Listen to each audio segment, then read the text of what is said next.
just for the shadow maws, but for the hope that understanding could triumph over fear. As Marcus watched Echo gently nuzzle her chill 6 months after the historic council vote, Marcus stood on the observation deck of the new research station orbiting Kepler 442c. The view below showed a world transformed.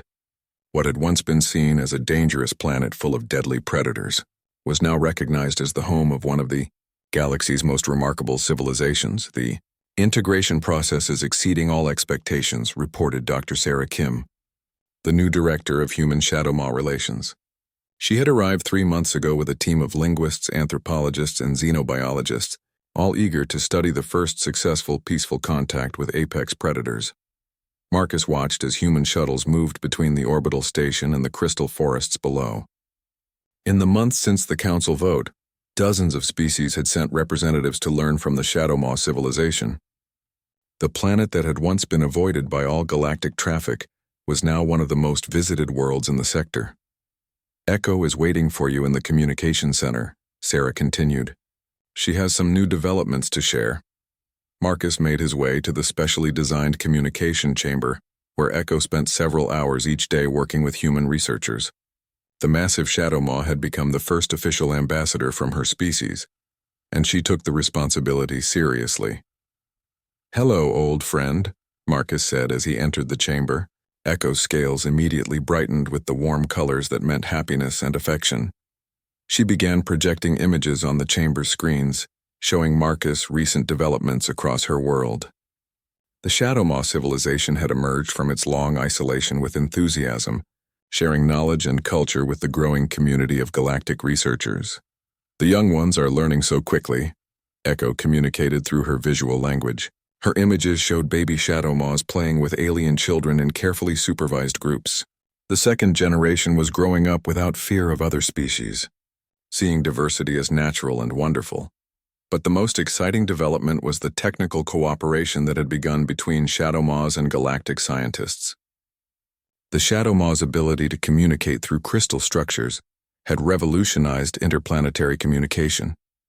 Messages that once took days to travel between star systems could now be transmitted instantly through networks of resonant crystals. "The applications are endless," Marcus said, reviewing the latest reports. "Medical equipment that can interface directly with living tissue. Construction materials that can be shaped by harmonic frequencies. Even art forms that were never possible before." Echo's next series of images showed something that filled Marcus with pride. Shadow-Maw teams were now working alongside galactic exploration crews, serving as first contact specialists. Their psychic abilities and natural empathy made them ideal for approaching potentially dangerous or frightened species. "We've learned so much from you about patience and understanding," Echo projected. "Now we want to help other species find the same peace we have found." The transformation wasn't limited to the Shadow-Maws. The success of the human approach to dangerous species had led to changes throughout galactic policy. Fear-based first contact protocols were being replaced with patience-based methods. Species that had been written off as too aggressive for contact were being approached with new understanding. The Corvan pack hunters made peaceful contact last month, Marcus told Echo. The team used techniques developed here. Instead of approaching with weapons, they brought gifts and showed respect for pack hierarchy. No one was hurt, and the Corvans are now eager to trade with the galaxy. Echo's scales showed deep satisfaction. The success of her people had opened doors for others who had been misunderstood and feared. A soft chime indicated that someone else was entering the communication chamber. Marcus turned to see Zal approaching, but the big Gorvani looked different than he had months ago. His military bearing had softened, and his 6 arms moved with the careful gestures he had learned for communicating with Shadow-Maws. "Dr. Chen, Echo," Zal said, nodding respectfully to both. "I have news from the Gorvani military command." Marcus felt a moment of concern. Despite the council vote, some military factions still viewed the Shadow-Maws with suspicion. "The High Command has made a formal request," Zal continued. "They want to establish a joint training program with the Shadow-Maws. Our soldiers need to learn the difference between actual threats and misunderstood species." Echo's scales showed surprise and then gratitude.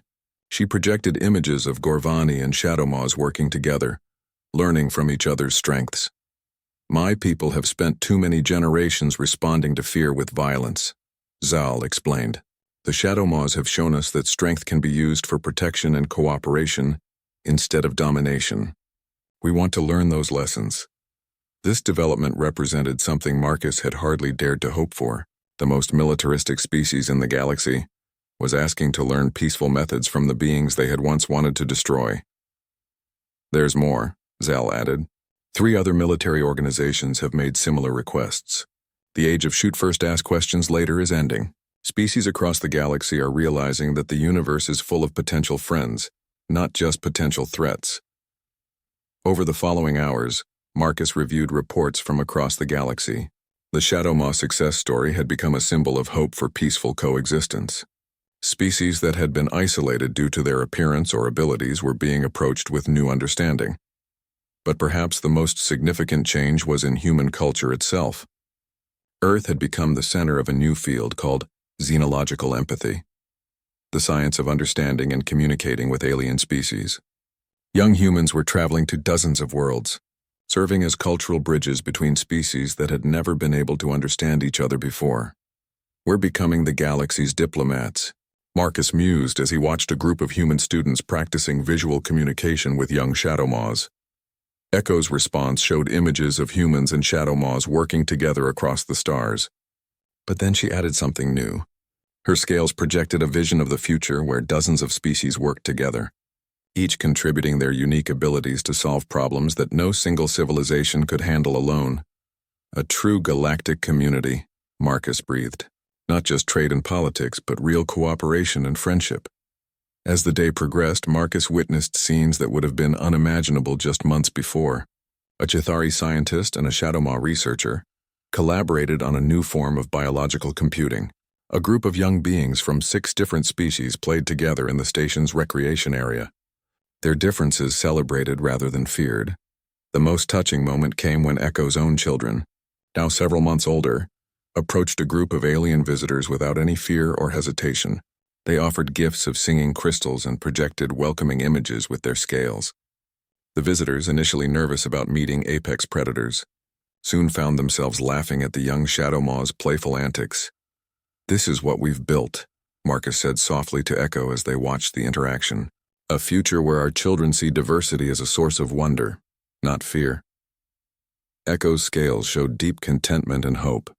But her next communication surprised Marcus. She projected images of Earth, showing human cities and landscapes with a beauty that took his breath away. "You want to visit Earth?" Marcus asked. "Someday," Echo replied through her patterns. "We want to see the world that raised the beings who chose understanding over fear. We want to learn from your people as you have learned from ours." Marcus smiled, imagining Echo walking through Earth's forests, her children playing with human children, her people sharing their crystal song with Earth's mountains and seas. It was a beautiful vision of a future where the barriers between species had been replaced with bridges of friendship and respect. "You'll be welcome there," Marcus promised, "just as you welcomed us here." As the station's artificial day cycle moved toward evening, Marcus made his way to his quarters. Through his window he could see the crystal forests of Kepler 442c, glowing softly in the starlight. Somewhere down there, Shadow Maw families were settling down for the night, their children safe and their future secure. The galaxy had learned an important lesson through the Shadow Maw contact. The most dangerous-looking beings might be the ones most desperately hoping for friendship. Fear and misunderstanding had nearly led to the destruction of one of the most remarkable civilizations in known space. But patience, curiosity, and the willingness to see beyond appearances had opened doors to wonders no one had imagined. Marcus thought about his grandmother's words from so long ago. "Every animal can be understood if you're patient enough," she had told him. She had been talking about Earth creatures then, but the wisdom applied to the entire universe. Every being, no matter how alien or frightening they might appear, had their own story, their own hopes, their own capacity for friendship. A soft chime from his communication panel interrupted his thoughts. It was a message from Earth, from the Xenological Empathy Institute that had been established in his grandmother's honor.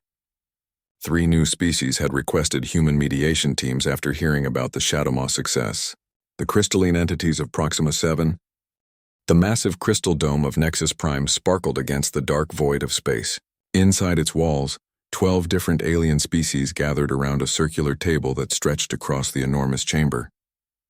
The monthly meeting of the Galactic Council was about to begin, and today they had important business to discuss. Ambassador Kethvar of the Zephyrians stood up from his seat. His body looked like it was made of living crystal, with light dancing through his transparent skin. When he spoke, his voice echoed in the minds of everyone present without making a sound. This was how his people communicated, speaking directly into thoughts. "Fellow council members," Kethvar began, "we have reached a decision about the human problem." The other aliens turned their attention to him. The Draknari representatives, large reptilian creatures with scales like armor, leaned forward with interest. Their red eyes glowed in the dim light of the chamber. The Aquatic Confederation members floated in special water tanks, their tentacles moving slowly as they listened. "What problem?" asked Sekthul, the Draknari warchief. His voice was deep and rough, like rocks grinding together. "The humans are barely out of their home system. They pose no threat to anyone." Kethvar's crystal body flickered with different colors as he responded. "That is exactly the problem. These creatures have learned to travel between stars, but they are still primitive. They fight among themselves, they pollute their world, and they refuse to follow proper galactic protocols." The other council members nodded in agreement. The insectoid hive mind representative clicked its mandibles together, creating a sound like metal scraping metal. "The humans ignore our trading regulations," it said through its mechanical translator. "They sell their goods to anyone willing to buy, regardless of council approval. They also refuse to pay the proper taxes for using established hyperspace routes," added the ethereal collective representative, whose ghostly form barely appeared visible. "Their ships travel wherever they please without permits." Sekthul slammed his clawed fist on the table, causing vibrations to ripple across its surface.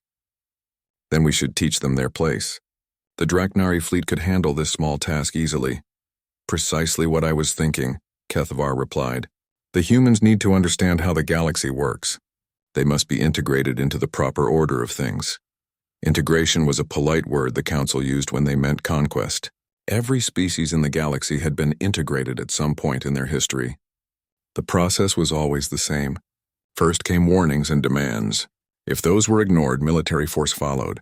Most species surrendered quickly when faced with the combined might of the Council's fleets. "What do we know about their military capabilities?" asked the representative from the Silicon Republic, whose rocky form made grinding noises as it moved. Kethvar projected a holographic display above the table. Images of human ships and weapons appeared in the air, rotating slowly so everyone could see them clearly. Their technology is approximately 300 years behind galactic standard. Their largest warships carry primitive projectile weapons and basic energy shields. They have no telepathic defenses and limited faster-than-light communication. The aliens studied the images with amusement.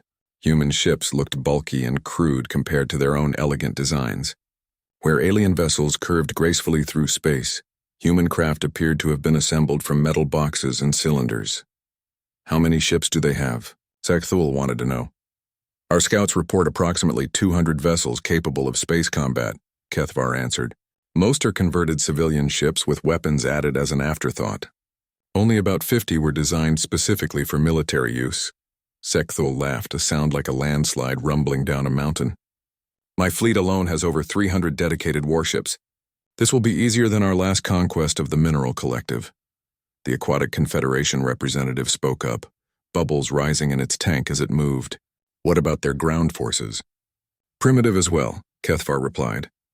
"They still use chemical propellants for their weapons and rely on basic metal armor for protection. Their soldiers have no enhanced abilities and depend entirely on crude technology for combat effectiveness." "No psionics at all?" asked the ethereal collective representative, sounding surprised. "None detected. Humans appear to be completely mundane in terms of mental abilities. No telepathy, no precognition, no energy manipulation. They are remarkably ordinary creatures." The council members exchanged glances that could only be described as predatory. Every other species in the galaxy possessed some form of enhanced ability. The Zephyrians had their telepathy. The Draknari had incredible physical strength and regeneration. The ethereals could phase through solid matter. Even the most primitive species they had encountered before had some special trait that made them useful. "What resources does their territory contain?" asked the Silicon Republic representative. Kethavar's display changed to show star maps and resource surveys. 17 colonized systems with abundant mineral wealth. Their homeworld contains unusual biodiversity that could prove valuable for biological research. Most importantly, their space contains 3 major hyperspace junction points that would significantly improve shipping efficiency in that sector. The aliens looked pleased. Those hyperspace junctions alone would make this conquest profitable. Ships could travel between distant parts of the galaxy much faster if they controlled those routes. I volunteer the Draknari fleet for this operation, Sekthul declared. We can handle the humans without requiring assistance from other Council forces. Are you certain? Kethavar asked. The Council prefers to avoid unnecessary destruction. These humans might prove useful as laborers if handled properly. Sekthul's reptilian features twisted into what might have been a smile. My warriors know how to be gentle when the situation requires it. We will give the humans opportunity to surrender before we demonstrate superior firepower. The other Council members murmured their approval. The Draknari were known for their efficiency in such matters. They would deliver the human surrender quickly and with minimal damage to valuable infrastructure. Excellent, Kethavar said. I will prepare the integration demands. The humans will have the standard options: complete surrender of all military forces, acceptance of Council governance, payment of accumulated fines for regulation violations, and relocation of their population to designated sectors. What if they refuse? Asked the insectoid representative. Kethavar's crystal body flickered with darker colors. Then they will learn what happens to species that defy the established order. Across the galaxy in the Kepler system, Commander Jake Martinez was having a much quieter day. His ship, the Horizon, drifted peacefully between 2 planets while conducting routine stellar mapping operations. The crew of 35 humans worked at their stations, updating navigation charts and recording scientific observations. Jake was reviewing survey reports when his communications officer, Linda Walsh, looked up from her console with confusion. Commander, I'm receiving a message on the emergency diplomatic channel. From who? Jake asked, setting down his tablet. The signal identifies itself as coming from the Galactic Council Authority. The transmission is being broadcast to all human colonies and ships simultaneously. Jake felt a cold sensation in his stomach. The Galactic Council rarely contacted human authorities directly, and never on emergency channels. Put it through on the main screen. The bridge's large display activated, showing the image of Ambassador Kethavar standing in the council chamber. When he spoke, his words appeared as text while a computer generated an approximation of his telepathic communication. To the species known as humans, Kethavar began, the Galactic Council has determined that your kind requires immediate integration into the established galactic order. You have violated numerous regulations governing interstellar commerce, territorial expansion, and resource exploitation. Jake's crew stopped their work to listen. Amy Foster, the ship's pilot, turned in her seat to watch the screen. Carlos Rivera, their chief engineer, put down his tools and moved closer. You are hereby ordered to surrender all military vessels to Council authority within 72 standard hours. All human colonies must accept Council governors and comply with established taxation requirements. Your species will be relocated to appropriate sectors where you can contribute to galactic civilization under proper supervision. The message continued with a list of fines, territorial restrictions, and labor assignments. Jake felt his anger rising as he listened to aliens casually discussing the fate of billions of human beings as if they were cargo to be moved around. Failure to comply with these reasonable demands will result in military action to enforce Council authority. The Draknari fleet has volunteered to assist with your integration. We strongly advise cooperation to minimize casualties and property damage. The transmission ended, leaving Jake's bridge in stunned silence. Linda Walsh was the first to speak. Sir, what do we do? Jake stared at the dark screen for a long moment before answering. We warn Earth, and then we find out just how serious these aliens are about their threats. Dr. Benjamin Clark stood in front of the massive holographic display in his laboratory, deep beneath Luna Station. The underground facility stretched for kilometers through the moon's rocky interior, its walls lined with the most advanced research equipment humanity had ever built. For 30 years, Ben had dedicated his life to answering one simple question: where did humans really come from? The official story taught in schools was straightforward. Humans evolved on Earth over millions of years, developed technology, and eventually learned to travel between stars. But Ben had found evidence that this story was incomplete. Very incomplete. His assistant, Dr. Nancy Phillips, walked into the lab carrying a steaming cup of coffee and a worried expression. Ben, have you seen the news? The Galactic Council just gave us an ultimatum. Ben nodded without looking away from his display. I saw it.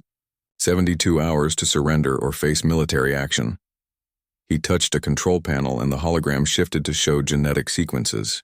Nancy, I think what's happening now might be exactly what we've been waiting for. Nancy set down her coffee and moved closer to the display. What do you mean? Ben had been working on the Human Origins Project since before Nancy was born. Officially, the project studied human evolution and genetic history. Unofficially, it investigated anomalies in human DNA that didn't fit any natural evolutionary pattern. Look at this, Ben said, pointing to sections of the genetic code floating in the air. These sequences have been dormant in every human we've tested. They're not random mutations or evolutionary leftovers. They're too complex, too purposeful. Nancy studied the data. She had seen these mysterious gene sequences hundreds of times, but they still puzzled her. Any idea what they do? That's what I've been trying to figure out for 3 decades. Ben manipulated the display, showing comparisons between human DNA and genetic samples from other species. But I think I finally understand. These aren't just dormant genes. They're locked genes. And I believe the Council's threat might be the key. Ben walked to another section of the lab where ancient artifacts were stored in protective cases. He had collected these items over years of archaeological expeditions to remote worlds. Most governments didn't know they existed. 15 years ago, I found these on a dead planet in the Vega system, Ben said, gesturing to crystalline tablets covered with strange markings. It took me years to translate them, but they tell the story of a species called the Terrans. Nancy had heard bits of this story before, but Ben rarely discussed it in detail. The official reports always listed his archaeological finds as inconclusive. The Terrans ruled an empire that stretched across half the galaxy 10,000 years ago, Ben continued. They weren't just advanced technologically. They were advanced biologically. They could adapt to any environment within days. They could learn new skills just by observing them once. Their minds could process information faster than most computers. That sounds impossible, Nancy said. Ben smiled grimly. That's what I thought too. But look at this.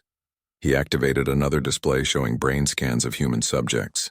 We've been monitoring people in high-stress situations for years. Combat soldiers, emergency responders, test pilots. Under extreme pressure, their brain activity shows patterns that shouldn't be possible with normal human neurology. Nancy examined the scans.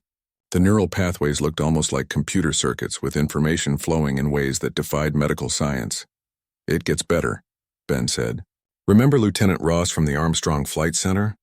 The test pilot who volunteered for our enhancement experiments? Nancy nodded.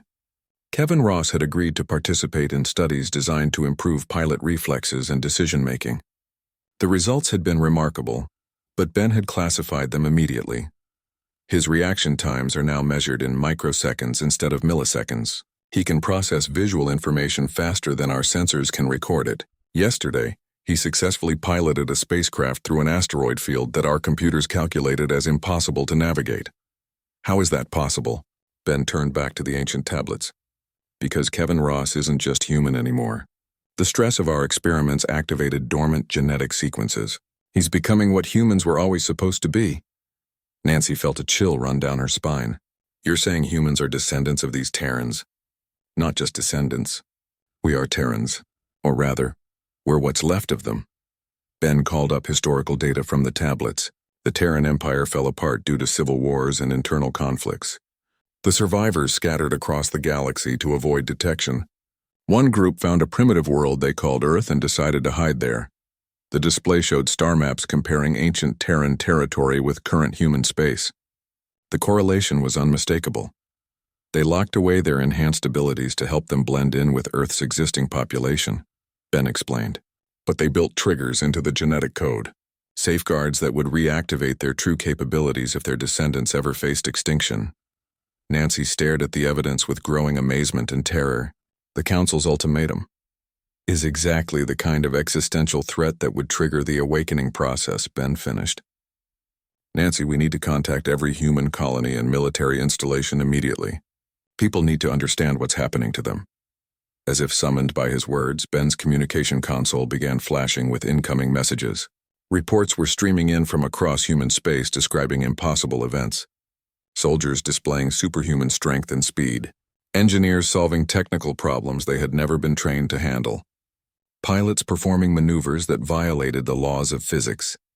Nancy read the reports with growing excitement and fear. This is happening everywhere? The process appears to accelerate under stress, Ben explained. The more threatened humans feel, the faster their dormant abilities activate. He paused, considering the implications. The Galactic Council thinks they're dealing with primitive humans. They have no idea what they've actually awakened. One report particularly caught Ben's attention. A mining operation on Proxima B had been attacked by automated defense systems left behind by an unknown alien species. The human miners should have been killed instantly. Instead, they had somehow disabled the ancient weapons and repaired them to work for human use. Look at this, Ben said, highlighting the report. The miners claim they just understood how the alien technology worked. No training, no manuals. They looked at it and instinctively knew how to operate it. That's impossible without extensive study of alien engineering principles, Nancy protested.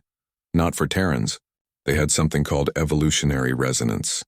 The ability to rapidly adapt to any situation, any environment, any technology. It's all here in the historical records.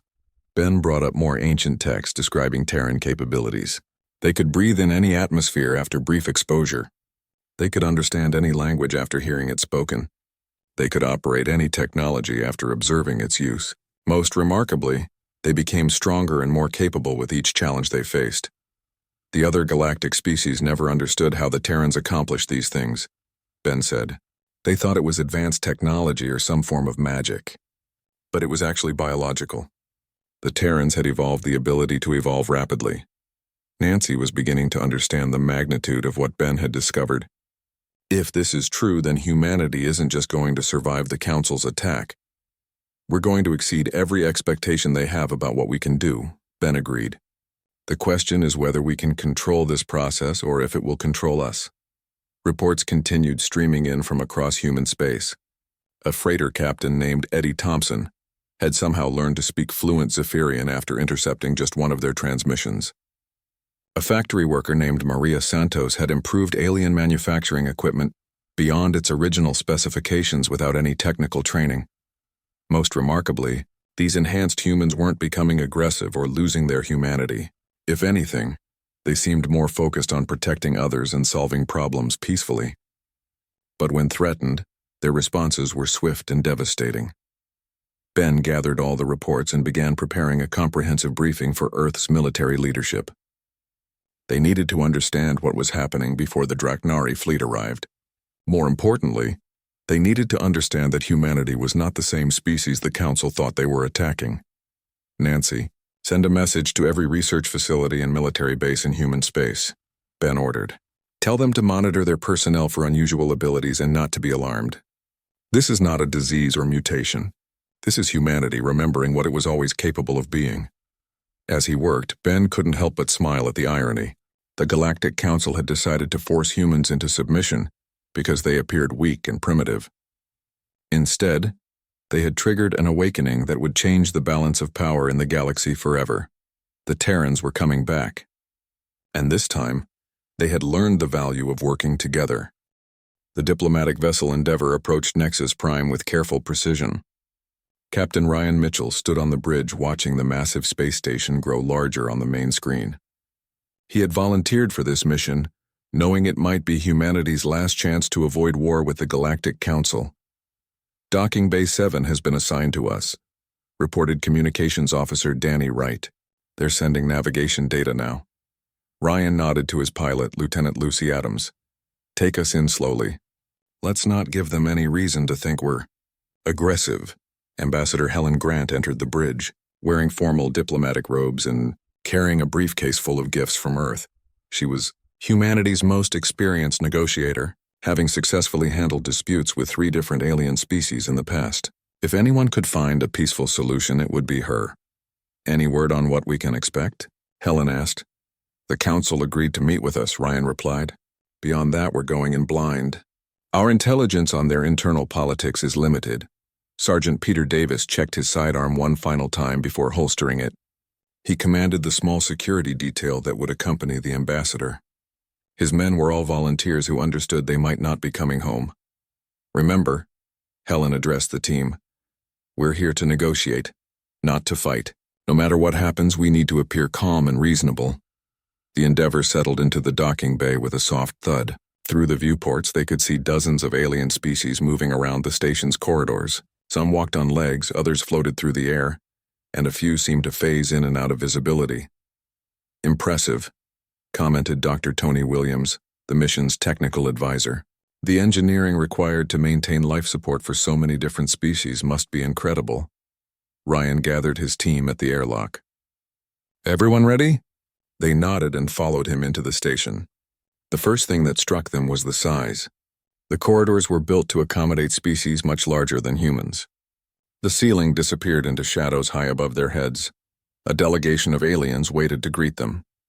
Ambassador Kethvar stood in the center, his crystal body reflecting light in all directions. Behind him, several Draknari warriors watched the humans with obvious suspicion. Welcome to Nexus Prime, Kethvar said, his words appearing directly in their minds through telepathy. Follow me to the council chamber. As they walked through the station, Tony Williams couldn't help but notice inefficiencies in the systems around them. Power conduits were routed in unnecessarily complex patterns. The atmospheric processors were working harder than they needed to. Without thinking, he began mentally redesigning the layouts to improve performance. Fascinating architecture, Tony muttered to himself, then stopped when he realized he had unconsciously understood principles of alien engineering that should have taken years to learn. The council chamber was even more impressive than the corridors. The circular room stretched hundreds of meters across with seating areas designed for each member species. Holographic displays showed star maps, fleet positions, and resource charts. Helen and her team took their seats at a small table that had been provided for them. Around them, representatives from 12 different species watched with expressions ranging from curiosity to hostility. The council recognizes the human delegation, Kethvar announced. You have requested this meeting to discuss the integration demands. What is your response? Helen stood up, activating a small projector that displayed images of Earth and human colonies. Honored council members, humanity appreciates the opportunity to address your concerns. We believe many of the issues raised can be resolved through dialogue and compromise. She began presenting gifts from Earth, recordings of human music, samples of art and literature, and technological innovations that might benefit other species. The aliens examined these offerings with polite but dismissive interest. Your cultural expressions are primitive, observed the insectoid representative. They lack the mathematical beauty of proper artistic forms. Helen maintained her diplomatic smile. Art is subjective. Perhaps what appears primitive to you represents a different approach to creative expression. Kethvar leaned forward, his crystal features shifting colors. Let us discuss practical matters. Will humanity accept council authority over your territories and populations? We would be willing to discuss limited cooperation agreements, Helen replied carefully. However, complete surrender of our sovereignty is not acceptable. The atmosphere in the room grew tense. Several alien representatives began talking among themselves in languages the humans couldn't understand. That was when something strange began happening. Danny Wright, who had been monitoring the conversations through his translation equipment, suddenly found himself understanding every word being spoken. Draknari military terms, Zephyrian philosophical concepts, insectoid technical specifications, all of it was becoming clear to him without any training.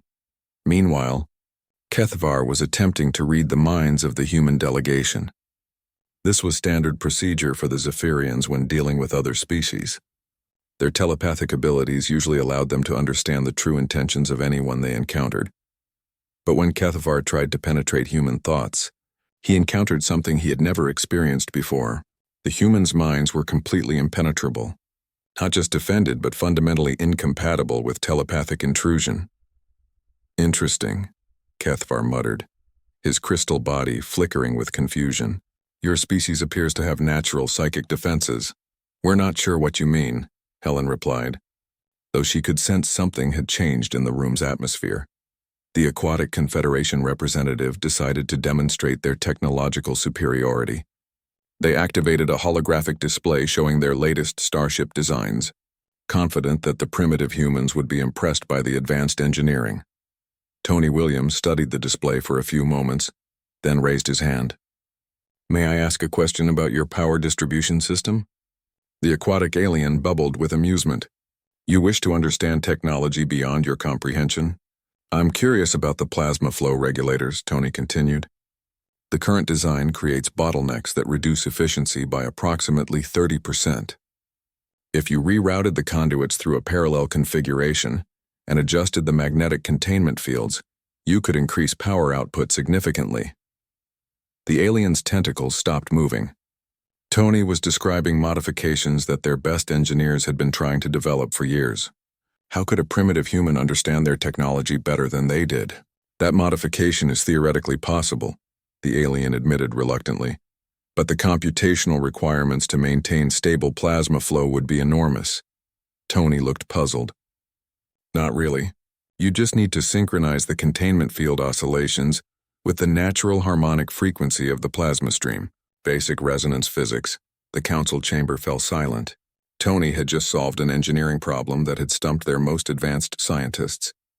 And he had done it as casually as commenting on the weather. War Chief Sekthul decided this had gone far enough. The Draknari were known throughout the galaxy for their intimidation tactics. He stood up to his full height of nearly 3 meters and let out a roar that echoed through the chamber. "Enough games," Sekthul bellowed. "You humans will submit to council authority or face the consequences." He gestured to his warriors, who began advancing toward the human delegation with weapons drawn. The Draknari had expected the humans to cower in fear. Instead, something remarkable happened. Sergeant Davis and his security team moved with reflexes that seemed to bend the laws of physics. Before the Draknari warriors could take 3 steps, they found themselves disarmed and on the ground with human soldiers standing over them. The entire engagement lasted less than 2 seconds. Peter Davis hadn't even drawn his weapon. He had simply moved between the aliens and the ambassador, somehow anticipating exactly where each attacker would be and countering their moves before they could complete them. The council members sat in shocked silence. The Draknari were legendary warriors who had conquered dozens of worlds. Seeing them defeated so easily by a small group of humans was like watching children defeat professional soldiers. "How did you do that?" Sekthul gasped from the floor. Peter looked genuinely confused. "I'm not sure. I just moved when I needed to move." The demonstration had completely changed the dynamics of the negotiation. Where before the aliens had looked at humans with condescension, now they watched with something approaching fear. Helen tried to regain control of the situation. "We didn't come here to fight. We came seeking peaceful resolution of our differences." But Kethvar was no longer interested in negotiation. The humans had just displayed capabilities that their intelligence reports said were impossible. Telepathic immunity, intuitive understanding of advanced technology, combat reflexes that exceeded anything in their database.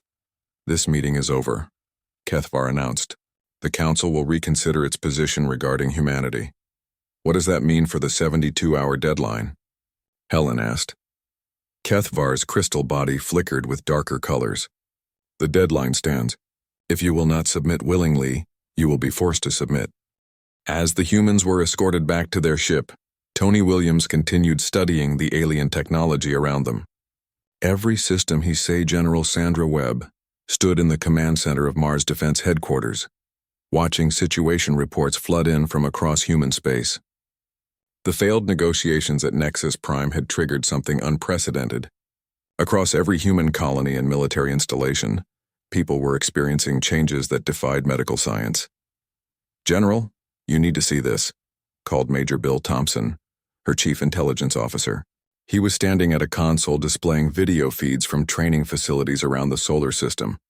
Sandra walked over and watched in amazement. The screens showed soldiers performing exercises that should have been impossible. Private Jessica Luna was lifting weights that normally required mechanical assistance. Corporal Mike Davis was running obstacle courses at speeds that broke every human record. Most remarkably, they all seemed to be enjoying themselves rather than struggling with their enhanced abilities. "How many people are affected?" Sandra asked. Every military installation is reporting similar phenomena, Bill replied. But it's not limited to soldiers. Civilian reports are coming in from colonies throughout human territory. Sandra pulled up the civilian reports on her personal tablet. A farmer on Kepler 442b had somehow learned to communicate with the native wildlife after just one day of exposure. An engineer on Europa had redesigned the colony's power grid to increase efficiency by 60%, using principles she claimed to have just understood. "Ma'am," interrupted Lieutenant Colonel Gary Wilson, "we're receiving a priority transmission from Dr. Clark on Luna Station." Sandra had heard of Ben Clark's work with the Human Origins Project, though most of it was classified above her clearance level. She activated the secure communication channel, and Ben's face appeared on the main screen. "General Webb," Ben began without pleasantries, "I need to brief you on what's happening to your personnel. This isn't a disease or a mutation. This is humanity remembering what it was always capable of."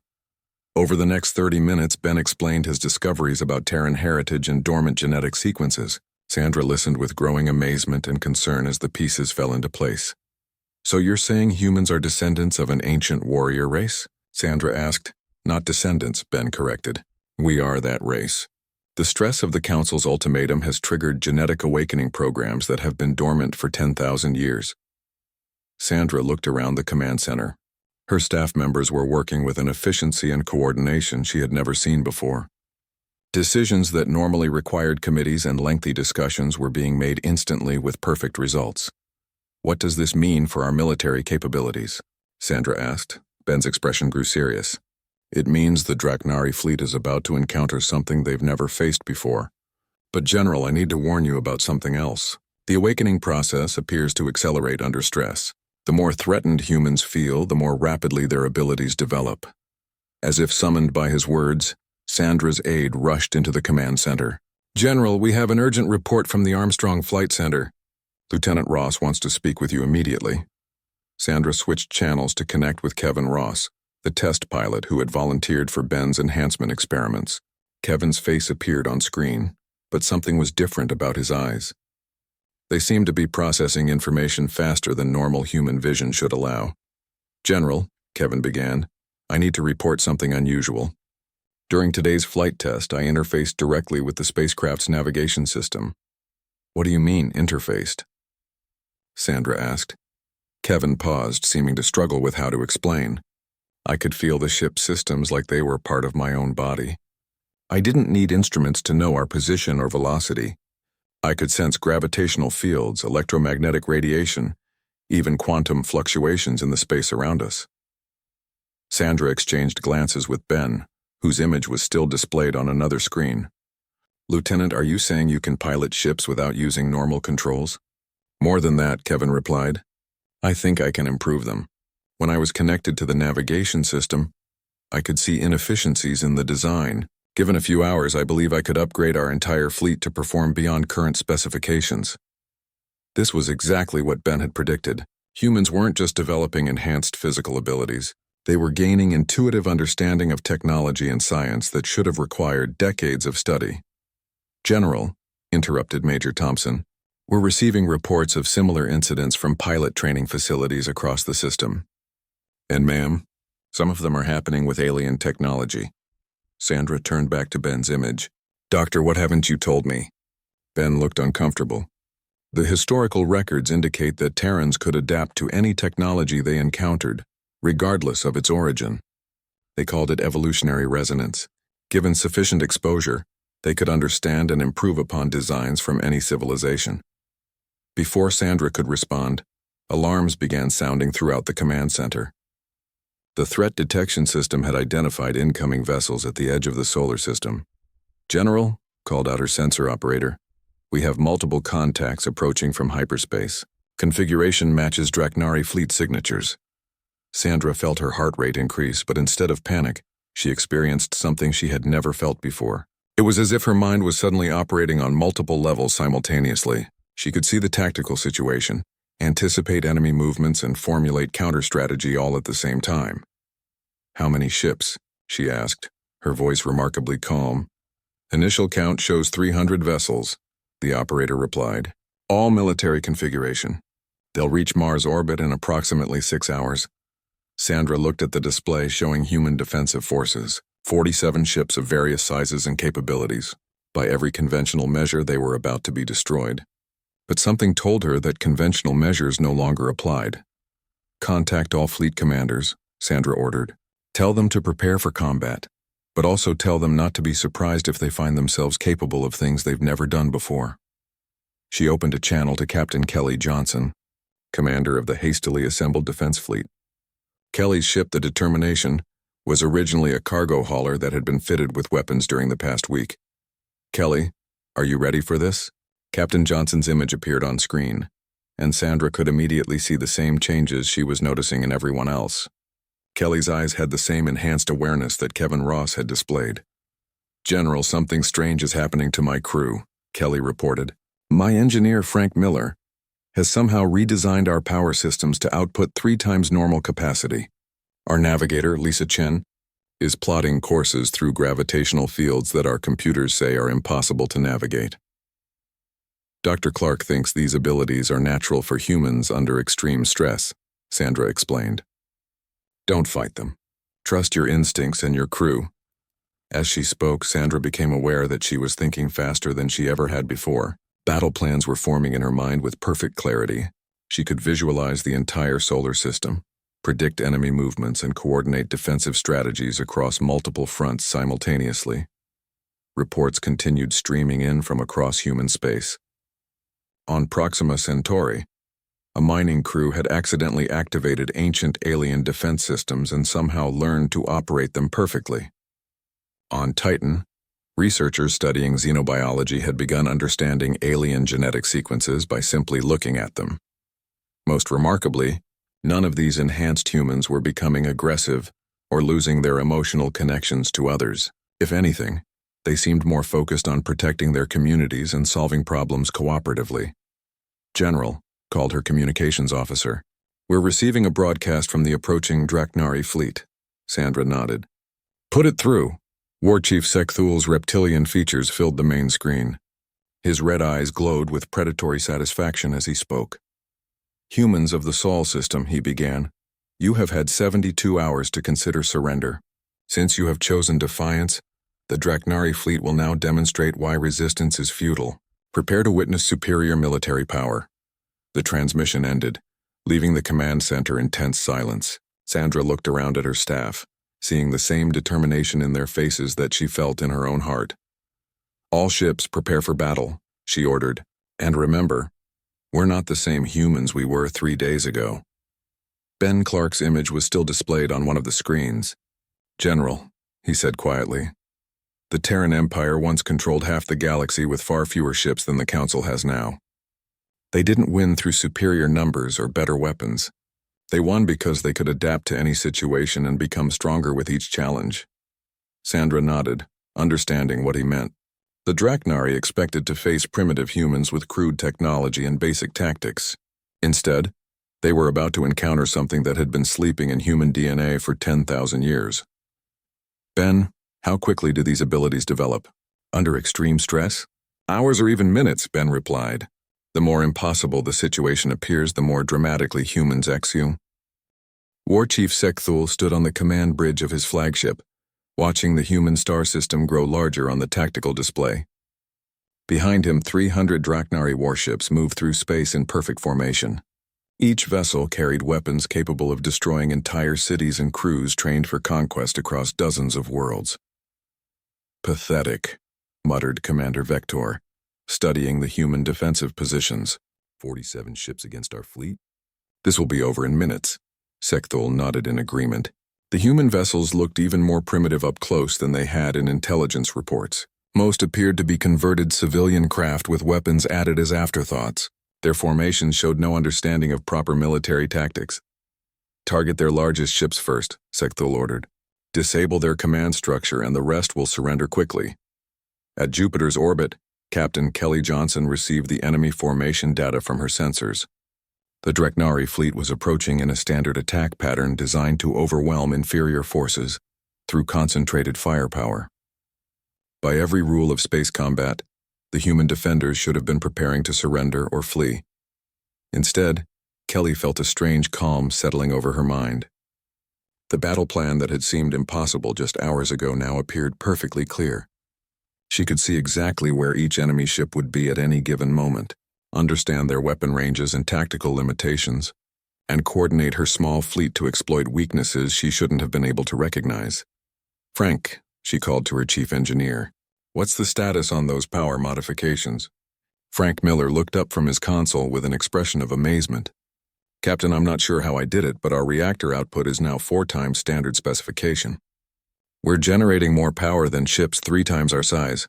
Frank had been a competent engineer for 15 years, but nothing in his training had prepared him for the intuitive understanding of energy systems he was experiencing. When he looked at the ship's power grid, he could see inefficiencies and improvement opportunities that had never been documented in any manual. "Lisa, what about navigation?" Kelly asked. Navigator Lisa Chen was studying gravitational field maps that her instrument said were impossible to calculate in real time. "Captain, I can plot courses through areas of space that should tear our ship apart. Something tells me the gravitational forces will actually help us maneuver faster."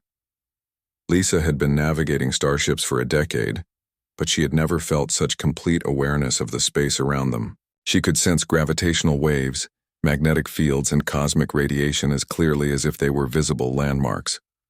"All ships, this is Kelly Johnson," the captain broadcast to the human fleet. "Follow my lead and trust your instincts. We're about to do things that aren't supposed to be possible." The Draknari fleet entered weapon range and immediately opened fire. Massive energy beams that could penetrate any known shield technology lanced across space toward the human ships. Sekthul expected to see explosions and debris within seconds. Instead, he watched in disbelief as the human vessels seemed to dance between the weapon strikes. Ships that should have been destroyed were somehow predicting where the attacks would be and moving out of the way before the energy beams reached them. "How are they doing that?" demanded Commander Vector. "Impossible," Sekthul growled. "Our targeting systems are the most advanced in the galaxy. Nothing can evade them at this range." But the human ships weren't just evading. They were using the Draknari fleet's own tactics against them. Captain Johnson's converted cargo hauler somehow appeared behind 3 enemy warships simultaneously, despite the laws of physics saying it could only be in one place at a time. "Frank, I need maximum power to the main guns," Kelly ordered. "Captain, we don't have main guns," Frank reminded her. "We're armed with converted mining lasers." Kelly smiled grimly. "Not anymore." Frank looked at his engineering displays and gasped. The mining lasers were somehow drawing power directly from the ship's reactor and converting it into coherent energy beams that matched the output of military-grade weapons. "That's impossible," Frank muttered, then activated the weapons anyway. The modified mining lasers struck 3 Draknari warships simultaneously. The alien vessel's shields, designed to withstand the most powerful attacks in their arsenal, collapsed instantly. The ships themselves suffered critical damage to their weapon systems and engines. "Report," Sekthul roared. His communications officer looked confused. "War Chief, our ships report successful hits on the human vessels, but their own systems are showing damage from unknown energy sources. Across the battle zone, similar impossible events were occurring. Human ships were somehow redirecting Draknari weapon strikes back at their attackers. Converted civilian vessels were outmaneuvering dedicated fighter craft. Engineering crews were modifying their ships' capabilities in real time during combat. Lieutenant Commander Roy Baker, commanding a former research vessel called the Discovery, found himself understanding alien technology in ways that should have required years of study. When his ship intercepted encrypted Draknari communications, the alien language became as clear to him as his native English. "They're planning to flank us from the starboard side," Roy reported to Captain Johnson, "but their formation has a weakness at coordinates 127 Mark 85. "How do you know that?" Kelly asked. "I'm not sure," Roy admitted. "I just understand how they think." Roy was experiencing something that went beyond tactical training. He could anticipate enemy movements by recognizing patterns in their behavior that operated below the level of conscious thought. The Draknari fought with precision and discipline, but their tactics were based on assumptions about how space combat worked. Those assumptions were proving incorrect when applied to humans. The battle that Sekthul expected to last minutes stretched into its second hour. His fleet of 300 ships was being systematically outfought by fewer than 50 human vessels. Worse, The humans seemed to be getting stronger as the fight continued. "War Chief," reported his tactical officer, "we've lost 47 ships with minimal damage to human forces. Request permission to withdraw and reassess." Sekthul's reptilian features twisted with rage. "The Draknari do not retreat. Increase attack intensity and focus fire on their command ship." But focusing fire on Kelly Johnson's vessel proved impossible. Every time the Draknari concentrated their weapons on a single target, the human fleet seemed to predict their intentions and respond with countermeasures. Lisa Chen was navigating through gravitational fields that turned space itself into a weapon. "Captain, if we adjust our course by 3 degrees and increase speed to 0.8 c, Jupiter's magnetic field will deflect their energy weapons back toward their own formation." Kelly didn't question how Lisa could calculate such complex interactions in her head. She simply ordered the course correction and watched as Draknari weapon strikes began hitting their own ships. "Impossible," Sekthul raged. "Gravity doesn't work that way." But it did work that way when humans with intuitive understanding of physics were manipulating it. The Discovery's crew had somehow learned to use the solar system's own gravitational forces as tactical assets. Engineer Steve Johnson, aboard the vessel Resilience, was experiencing his own impossible revelations. The ship's hull was taking damage from enemy fire, but instead of weakening, the metal seemed to be reorganizing itself into stronger configurations. "Captain," Steve reported, "our armor plating is adapting to enemy weapon frequencies. Each hit makes us more resistant to that type of damage." "How is that possible?" Steve studied his instruments with growing amazement. "The hull isn't just metal anymore. It's responding to electromagnetic stimuli and restructuring at the molecular level. I've never seen anything like it." The Resilience wasn't the only ship displaying impossible adaptations. Across the human fleet, vessels were modifying themselves during combat in ways that violated every principle of engineering and physics. By the 4th hour of battle, the Draknari fleet was in full disarray. Their superior numbers meant nothing when human ships could apparently be in multiple places simultaneously. Their advanced weapons were useless when humans could redirect the energy back at them. Their tactical expertise was worthless when facing opponents who seemed to predict their every move. "War Chief," his communications officer reported with obvious fear, "we've lost over half our fleet. The humans are not taking casualties. Something is seriously wrong with our intelligence about their capabilities." Sekthul stared at the tactical display in disbelief. The primitive humans his scouts had described were systematically destroying the most feared military force in the galaxy. Ships that shouldn't have been able to maneuver were dancing through space like living creatures. Weapons that shouldn't have existed were tearing through armor designed to withstand planet-killing impacts. "Open a channel to the human commander," Sekthul ordered reluctantly. Captain Johnson's image appeared on his screen. She looked completely calm despite commanding what should have been a hopeless battle. "This is Kelly Johnson. Are you ready to discuss terms?" Sekthul's pride warred with his growing fear. The Draknari had never surrendered to anyone, but they had also never faced anything like what these humans were demonstrating. "What are you?" he asked instead of answering her question. Kelly considered the question carefully. Around her, crew members who had docked her. Benjamin Clark stood in the communication center of Luna Station, preparing to broadcast the most important message in human history. Across the galaxy, the impossible victory at Sol System had sent shockwaves through every civilization. The Draknari fleet, feared throughout known space, had been utterly defeated by primitive humans using converted cargo ships. But Ben knew the truth was far more extraordinary than anyone imagined. "Are we ready?" he asked his assistant, Dr. Nancy Phillips. Nancy nodded, checking the transmission equipment. "All galactic communication channels are open. Every species in the Council will receive this broadcast simultaneously."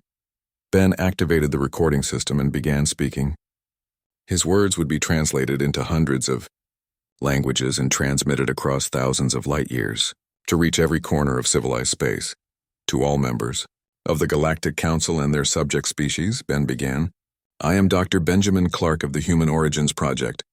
For 30 years, I have been investigating the true history of humanity. Today, I will share discoveries that will change how the galaxy understands our species forever." The holographic displays around him activated, showing genetic sequences, archaeological artifacts, and historical records that had been hidden for millennia. "Humanity is not the primitive species you believed us to be. We are the direct descendants of the Terran Empire that once controlled half the galaxy, the same empire that your ancestors fought against 10,000 years ago and could never defeat. In the council chambers on Nexus Prime, Ambassador Kethvar watched the transmission with growing horror. The other council members sat in stunned silence as Ben presented evidence that should have been impossible to obtain. Ancient star charts showed Terran territory overlapping perfectly with current human space. Genetic analysis proved that modern humans carried dormant sequences identical to samples from Terran archaeological sites. Most damning of all were the historical records that detailed exactly how the Terran Empire had achieved their legendary capabilities. The Terrans possessed a unique ability called evolutionary resonance. Ben continued. Under stress, their genetic structure would rapidly adapt to overcome any challenge. They could learn new skills in hours, understand alien technology by observation, and develop enhanced physical abilities as needed for survival. On the bridge of his damaged flagship, War Chief Sekthul listened to the broadcast with disbelief turning to terror. The impossible things he had witnessed during the battle suddenly made perfect sense. The humans hadn't developed new technology or received outside help. They had simply remembered what they had always been capable of. When the Terran Empire fell due to internal conflicts, Ben explained, the survivors scattered across the galaxy to avoid detection. One group found refuge on a world they called Earth, where they deliberately suppressed their enhanced abilities to blend in with the existing population.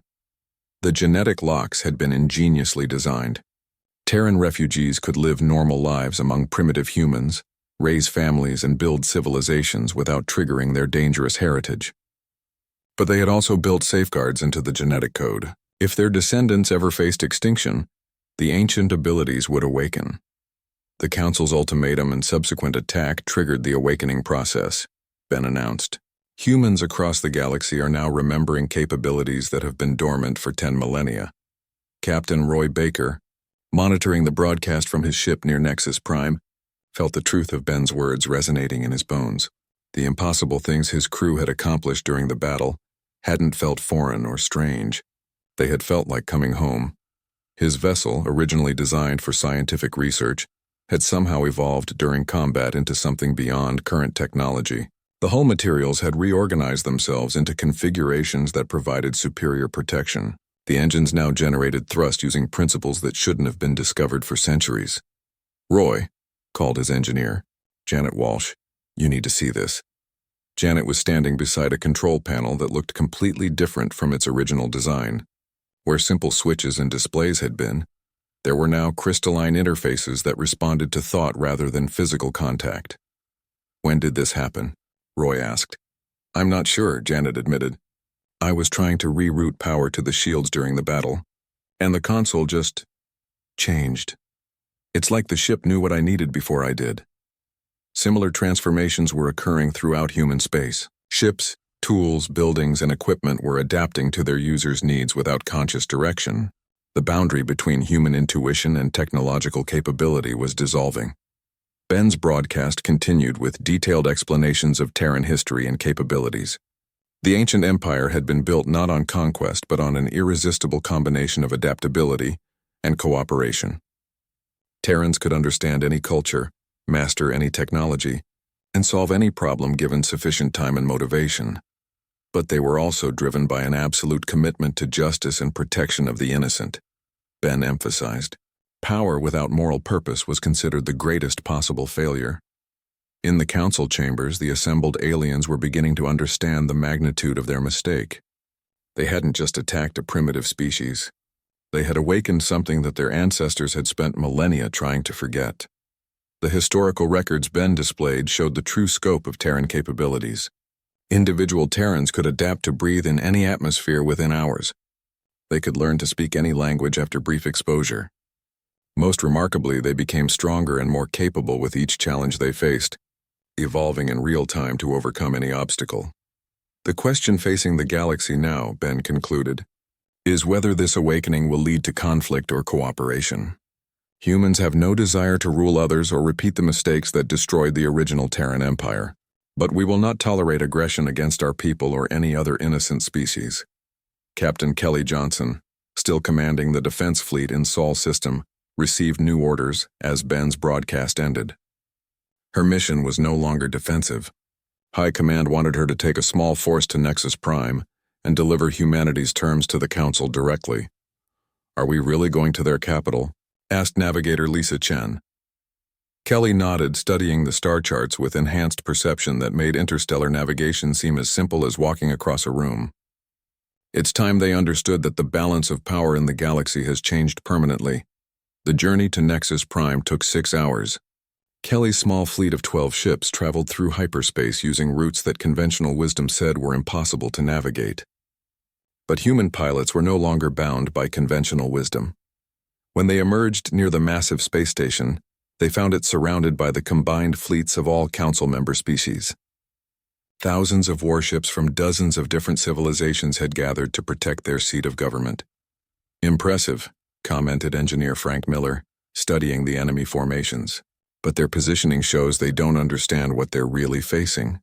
Frank was right. The alien fleets had arranged themselves in defensive patterns designed to stop conventional attacks. But humans were no longer fighting conventionally. Kelly opened communication channels to address all the ships simultaneously. Her words were broadcast across every frequency and translated into every known language. "This is Captain Kelly Johnson of the Terran Space Command," she began, using the new designation that had spontaneously emerged among human forces. "We come not as conquerors, but as representatives of a species that will no longer accept subjugation by others." The response was immediate. Energy weapons from 1,000 ships lanced out toward the small human fleet. The aliens expected to end this confrontation quickly with overwhelming firepower. Instead, they watched in horror as their attacks simply passed through the human vessels, without causing any damage. The ships had somehow shifted into a state where energy weapons couldn't affect them. "How are they doing that?" demanded the Aquatic Confederation Admiral. "Impossible," muttered the Zephyrian fleet commander. "Matter cannot exist in multiple dimensional phases simultaneously. But it could when humans with intuitive understanding of quantum physics were manipulating it." The crews of the human ships had somehow learned to shift their vessels between dimensions, making them untouchable while still able to observe and communicate. "We will now demonstrate why resistance to human authority is futile," Kelly announced calmly. The 12 human ships began moving through the combined alien fleets with casual ease. They phased through solid matter, appeared in multiple locations simultaneously, and demonstrated capabilities that rewrote the laws of physics. On Nexus Prime, the Council members watched their supposedly impregnable defenses crumble before opponents who seemed to operate by entirely different rules of reality. "They're not using technology," whispered Ambassador Kethvar. "They're manipulating fundamental forces through will alone." Dr. Nancy Phillips, monitoring the situation from Luna Station, was recording everything for posterity. The awakening process was accelerating beyond even Ben's most optimistic projections. Humans weren't just remembering ancient abilities, they were surpassing T. The siege of Nexus Prime began at dawn, Galactic Standard Time. Captain Roy Baker led the human assault force with methodical precision that defied every military manual ever written. His fleet of just 37 ships approached the massive space station, while thousands of alien vessels scrambled to mount a defense. But the word siege wasn't really accurate. What happened next could only be described as a demonstration of absolute superiority.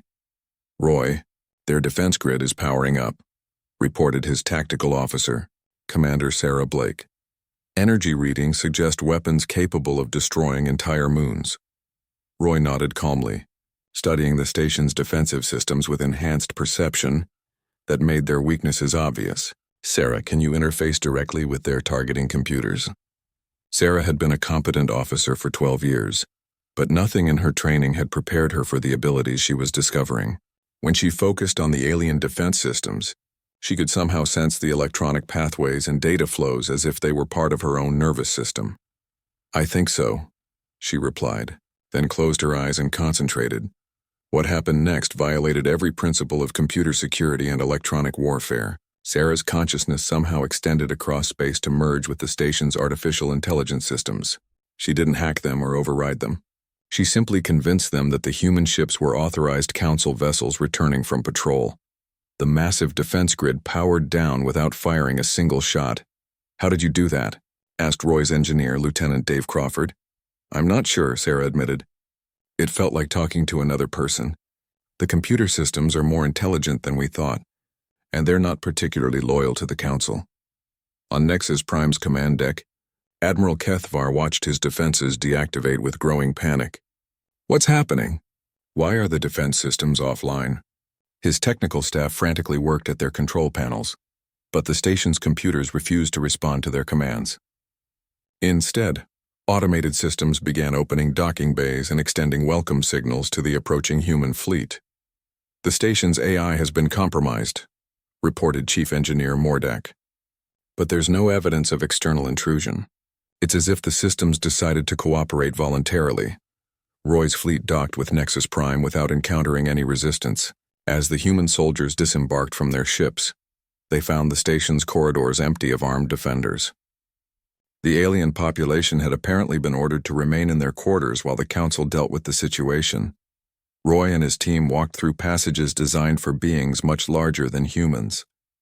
The architecture was impressive, but Roy's enhanced awareness immediately identified structural weaknesses and inefficient designs that could be improved. The gravity generators are operating at 60% efficiency, observed Engineer Janet Walsh, studying the systems around them. And the atmospheric recycling could be optimized to support twice the current population. Janet wasn't just making casual observations. Her consciousness was somehow interfacing with every technological system they encountered.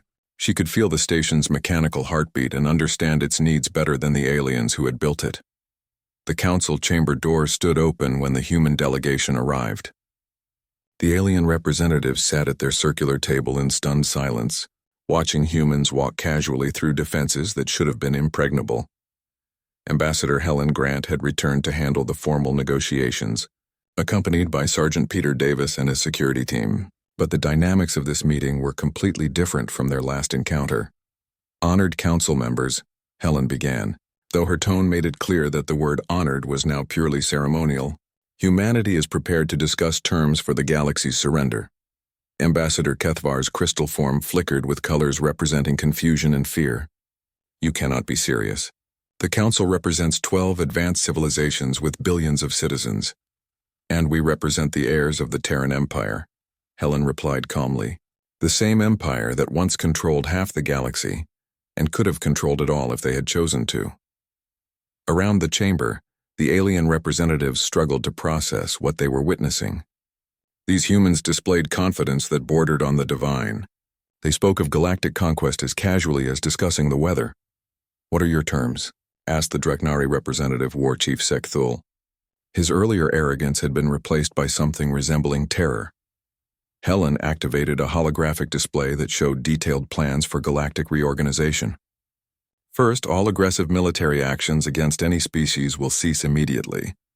The Council's tradition of forcing weaker civilizations into submission ends today. The aliens studied the display with growing amazement. The humans hadn't just defeated their military forces. They had developed comprehensive plans for governing a galaxy-spanning civilization. Second, existing Council authority will be restructured under human oversight. Local governments will maintain autonomy in internal affairs, but interstellar conflicts will be resolved through mediation rather than conquest. You expect us to submit to human authority? Demanded the insectoid representative. Sergeant Davis stepped forward, and his mere presence seemed to fill the chamber with barely contained power. You can submit voluntarily, or you can discover what happens when humans stop being patient. To demonstrate his point, Peter casually reached out and touched the chamber's main structural beam. The metal, designed to withstand impacts from starship weapons, somehow began reshaping itself under his fingers like soft clay. The alien representatives watched in horror as Peter sculpted the support beam into an intricate work of art without affecting its structural integrity. When he finished, the metal was actually stronger than before, but the message was unmistakable. How is that possible? Whispered the ethereal collective representative. Humans can manipulate matter at the molecular level through focused will, Helen explained matter-of-factly. It's a basic Terran ability. We're surprised your species never developed similar capabilities.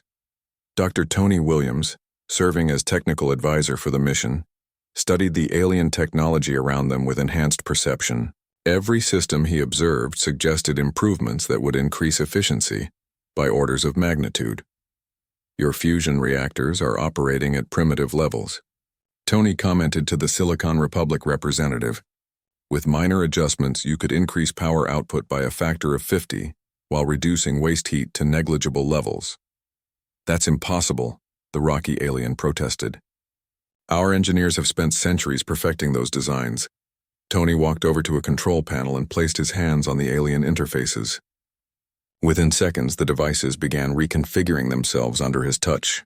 Energy readings throughout the station increased dramatically as power systems optimized themselves.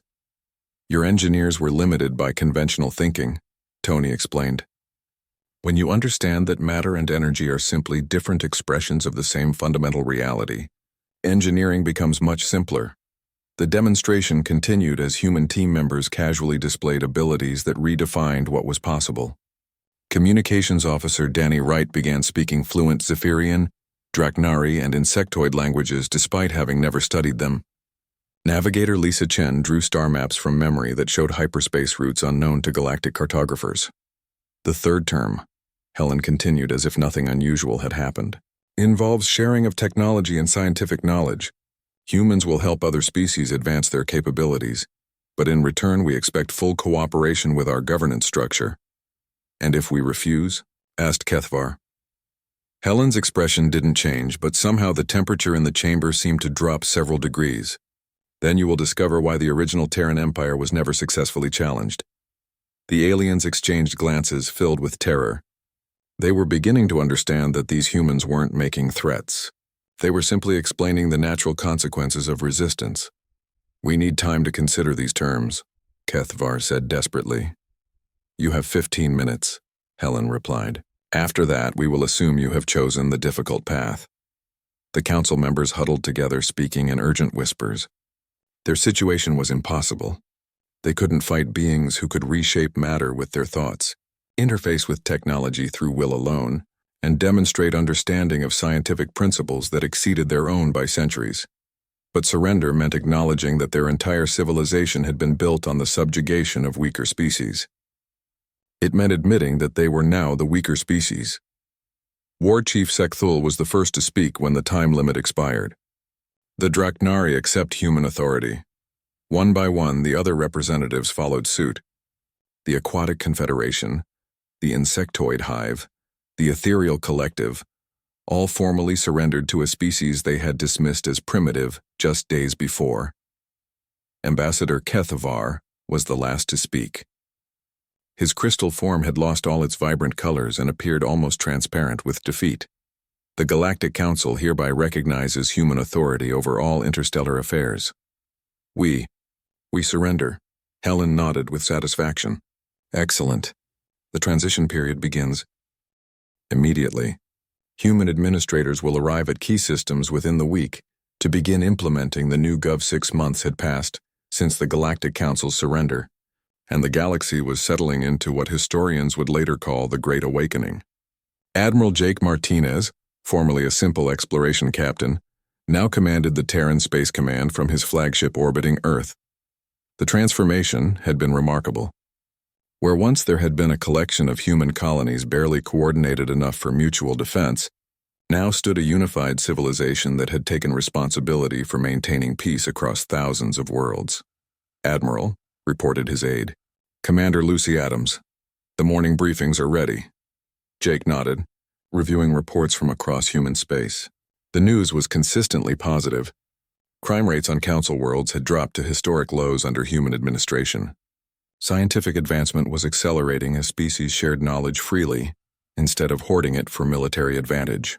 Most importantly, the endless cycle of conquest and subjugation that had defined galactic politics for millennia had finally ended.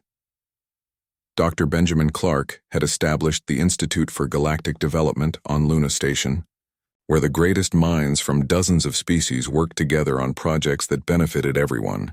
The research teams included former enemies who had learned to appreciate human approaches to problem solving. Ben called his assistant Dr. Nancy Phillips, entering his laboratory with her daily status report. The Zephyrian delegation has arrived for the quantum mechanics seminar. Ben smiled, remembering when the Zephyrians had considered humans too primitive to understand basic physics. Now their best scientists came to human institutions to learn advanced theoretical concepts. How are they adapting to the new curriculum? Better than expected, Nancy replied. When you remove their preconceptions about technological superiority, they're quite capable researchers. Ambassador Kethvar has been particularly helpful with the Consciousness Studies project. The former council leader had surprised everyone by embracing his species' reduced status with genuine enthusiasm. Working alongside humans had shown him perspectives on science and philosophy that his people had never considered. On Mars, General Sandra Webb oversaw the integration of former Council military forces into the new Terran Peace Corps. The organization's mission was to prevent conflicts before they could develop into wars, using human diplomatic and tactical skills to mediate disputes. General, reported her aide Major Bill Thompson, the Draknari training program is exceeding all expectations. Sandra reviewed the reports with satisfaction. War Chief Sekthul had volunteered his entire military force for restructuring under human guidance. The fearsome Draknari warriors were learning to use their natural abilities for protection and rescue operations, rather than conquest. How is Sekthul adapting to his new role? Remarkably well. He says learning to build instead of destroy has been the greatest challenge of his life, but also the most rewarding. His warriors are now leading disaster relief operations across 3 systems. Sandra nodded approvingly. The transformation of the Draknari from feared conquerors to respected protectors demonstrated humanity's greatest strength, the ability to see potential where others saw only problems. Across the galaxy, similar success stories were unfolding. The Aquatic Confederation had become humanity's partners in terraforming ocean worlds for species that needed water-based environments. The insectoid hive mind was working with human engineers to develop construction techniques that could build cities in days rather than years. Captain Kelly Johnson, now commanding the exploration vessel New Horizon, led missions to contact species that had hidden from the Council for centuries. Her team specialized in first contact situations, using enhanced human empathy to establish peaceful relationships with previously unknown civilizations. Captain, reported her navigator Lisa Chen, we're approaching the Vale Nebula system. Long-range sensors detect artificial structures but no response to our communications. Kelly studied the tactical display with enhanced perception that allowed her to read subtle patterns in the sensor data. They're afraid. Probably hiding from what they think is another Council expansion fleet.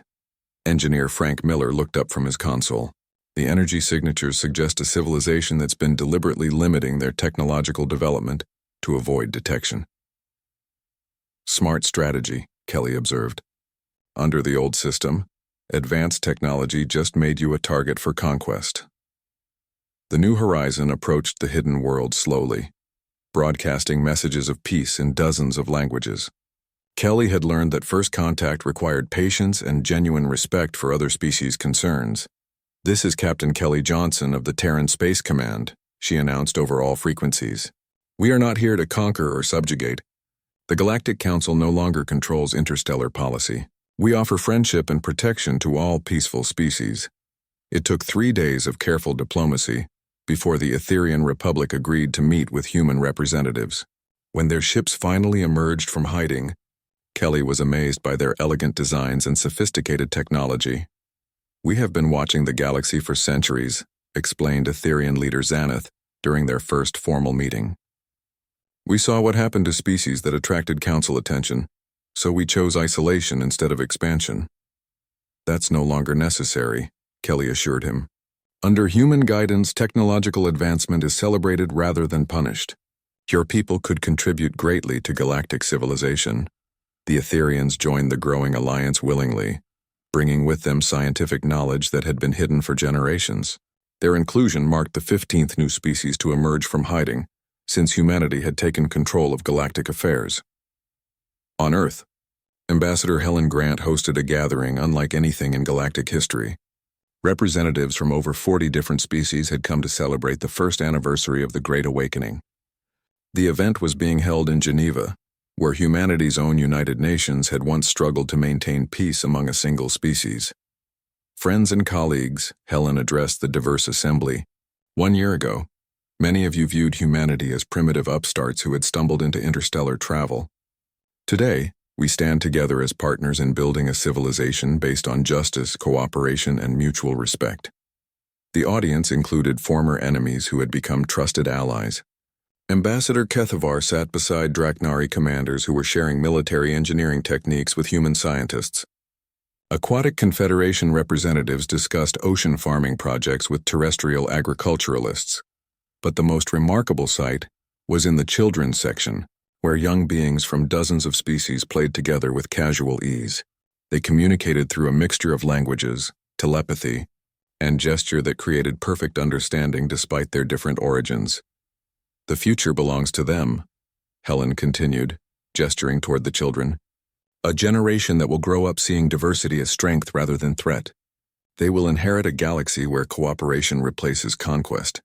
Dr. Tony Williams, now heading the Department of Interspecies Technology Exchange, presented a summary of achievements during the first year of human administration. Medical advances shared between species had eliminated diseases that had plagued civilizations for millennia. Agricultural techniques developed through cooperation had ended food shortages on dozens of worlds. Most impressively, the combined scientific knowledge of allied species was producing breakthroughs at an unprecedented rate, faster than light communication, matter transmission, and even preliminary experiments in temporal mechanics were becoming reality through collaborative research. The key insight, Tony explained, is that every species brings unique perspectives to problem solving. What seems impossible to one civilization may be obvious to another. War Chief Sekthul stood to address the assembly, his massive form now wearing ceremonial robes of peace rather than armor of conquest. The Draknari spent centuries believing that strength meant the ability to destroy enemies. Humans have taught us that true strength lies in the ability to protect friends. His words drew applause from beings who would have fled in terror from Draknari forces just months before. The transformation of the galaxies. Most feared warriors into its most trusted peacekeepers exemplified the changes humanity had brought to galactic civilization. Admiral Martinez concluded the ceremony with a speech that would be remembered for generations. The Terran Empire of old fell because power without purpose leads inevitably to corruption, he declared. We will not repeat that mistake. Human authority exists solely to ensure that no species suffers the oppression that once characterized galactic politics. As the celebration ended and representatives returned to their home worlds, the transformation of galactic civilization continued. Trade routes that had been restricted to council members were now open to all peaceful species. Scientific knowledge flowed freely between civilizations. Most importantly, the fear that had driven so many species into hiding or submission was giving way to hope. On the observation deck of Luna Station, Dr. Ben Clark stood with his colleague Nancy Phillips, watching ships from a dozen different species dock at the expanded facility. Do you think it will last? Nancy, as